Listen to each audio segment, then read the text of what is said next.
श्री क्षेत्र ज्योतिबा वाडी रत्नागिरी ह्या देवस्थानाला भेट देण्यासाठी आपल्या महाराष्ट्रातून लाखो भक्त इथं गोळा होतात. बरोबर इथं प्लास्टिकचा कचरा देखील भरपूर प्रमाणात होतो.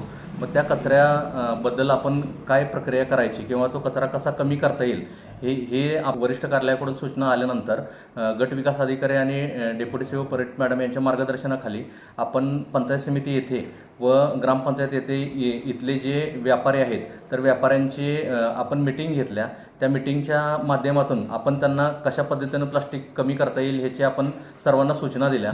तसेच आपले जे प्लास्टिक संकलन करणारे जे कर्मचारी आहेत तर त्या कर्मचाऱ्यांच्याकडून सगळा जो प्लास्टिक संकलन जे आहे ते आपण एकत्र केलं. तो जवळजवळ 15 दिवसामध्ये आपला 581 किलो जो कचरा संकलन झाला. तर आपले कर्मचारी आहेत तर त्या कर्मचाऱ्यांना आपण 20 रुपये प्रमाणे वेगळा मोबदला दिला. त्याच्यामुळं त्यांच्याकडून सुद्धा हे सगळे जे प्लास्टिक ज्योतिबाच्या डोंगरावर पडलेलं आहे तर ते सुद्धा त्यांनी चांगल्या पद्धतीनं सगळे प्लास्टिक जमा केलं.